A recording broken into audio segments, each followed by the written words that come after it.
José ainda era muito jovem quando o peso do favoritismo começou a moldar o seu destino. Entre todos os filhos de Jacó, ele se destacava, não apenas por ter nascido na velhice do pai, mas porque era amado de forma visível, incontestável. Esse amor tomou forma em uma túnica diferente de todas as outras, longa, ornamentada, cuidadosamente preparada e entregue com intenção. A túnica não era apenas uma roupa, era uma mensagem. Falava de afeto, distinção e futuro. E para seus irmãos falava de injustiça. Cada vez que José caminhava entre eles vestindo aquela túnica, o ressentimento crescia em silêncio. Enquanto os irmãos trabalhavam sob o sol intenso, enfrentando o peso do campo e do rebanho, José se movia de maneira diferente. Observador, sensível, muitas vezes enviado pelo pai para ver e relatar o que acontecia. E cada relato, fosse justo ou não, aprofundava ainda mais a distância entre ele e os irmãos. Mas não era apenas a túnica que os incomodava, eram os sonhos. José sonhava sonhos que desafiavam a ordem natural das coisas. Sonhos em que seus irmãos se curvavam diante dele. Sonhos em que o sol, a lua e as estrelas se inclinavam. E José, ainda jovem e sem perceber o quanto a inveja pode ser perigosa, contava o que via. Para ele, eram mistérios vindos de Deus. Para os irmãos, eram afrontas insuportáveis. O ódio criou raízes. Certo dia, Jacó enviou José para verificar seus irmãos, que estavam cuidando dos rebanhos longe de casa. José obedeceu sem questionar. Vestiu a túnica, tomou o caminho empoeirado e seguiu viagem, sem saber que aquele seria o último passo de sua vida como filho livre. De longe, seus irmãos o viram se aproximando. Antes mesmo que José chegasse, o coração deles já havia decidido seu destino. "Lá vem o sonhador", disseram entre si. As palavras eram duras, as intenções ainda mais. O que começou como inveja, agora se transformava em conspiração. Falaram em matá-lo, em dar fim aos sonhos de uma vez por todas. Para eles, eliminar José era restaurar equilíbrio, recuperar dignidade, silenciar a dor. Mas nem todos tinham o mesmo grau de dureza no coração. Rúben, o primogênito, interveio. Temia o sangue, temia uma culpa irreversível.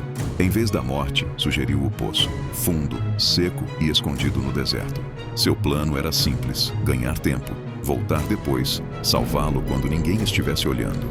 Quando José chegou, sozinho e confiante, foi cercado. Arrancaram-lhe a túnica. A roupa que simbolizava amor foi tirada com violência. O tecido que antes o cobria de favor agora estava em mãos cheias de ódio. José gritou, suplicou, sua voz ecoou pelo campo aberto, mas não encontrou misericórdia.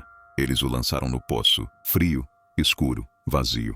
José ficou ali, sozinho, com o coração acelerado e a mente em pedaços. Acima dele, seus irmãos se sentaram para comer. O contraste era cruel. Um irmão sofrendo, enquanto os outros partilhavam pão. A confiança sendo destruída, enquanto a vida seguia normalmente. Então, ao longe, surgiu o som de camelos. Uma caravana de mercadores ismaelitas se aproximava, seguindo rumo ao Egito. E naquele momento, uma nova ideia nasceu. Não matá-lo, mas vendê-lo. Não sangue, mas lucro. José foi tirado do poço. Não para ser salvo, mas para ser negociado. Prata passou de mão em mão. Sonhos foram avaliados. Uma vida foi reduzida à mercadoria. Enquanto a caravana seguia viagem, José olhou para trás. Os rostos dos irmãos ficaram distantes, cada vez menores. A cada passo rumo ao Egito, tudo o que ele conhecia ficava para trás. O pai, a casa, o nome, a identidade. Tudo se perdeu. Enquanto era levado para longe, José sentia o balanço do camelo marcar o ritmo de uma nova realidade que ele ainda não compreendia.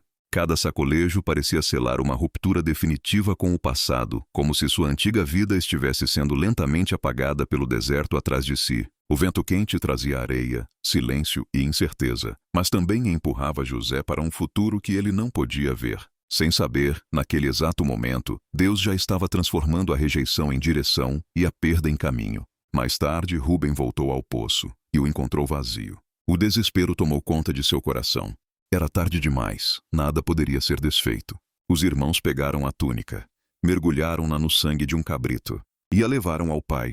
Jacó reconheceu a túnica imediatamente. A mentira estava completa. Acreditando que o filho amado havia morrido, Jacó chorou amargamente. Sua dor foi profunda e duradoura. Nenhuma palavra o consolava, nenhum tempo curava a ferida. E enquanto José seguia vivo, acorrentado, silencioso, levado para longe, a família que deixara para trás se partia sob o peso do engano. Mas mesmo na traição, Deus estava agindo. O poço não era o fim. A venda não era o desfecho. A túnica não era a promessa. O que os irmãos planejaram para destruir, Deus transformaria em preparação. José já não era o filho favorecido com roupas coloridas. Estava se tornando outra coisa. Um homem moldado pela dor. Um coração refinado pela injustiça. Um propósito oculto, mas nunca perdido. E a viagem ao Egito, nascida da traição, era apenas o começo de uma história muito maior do que qualquer sonho que José já tivesse contado.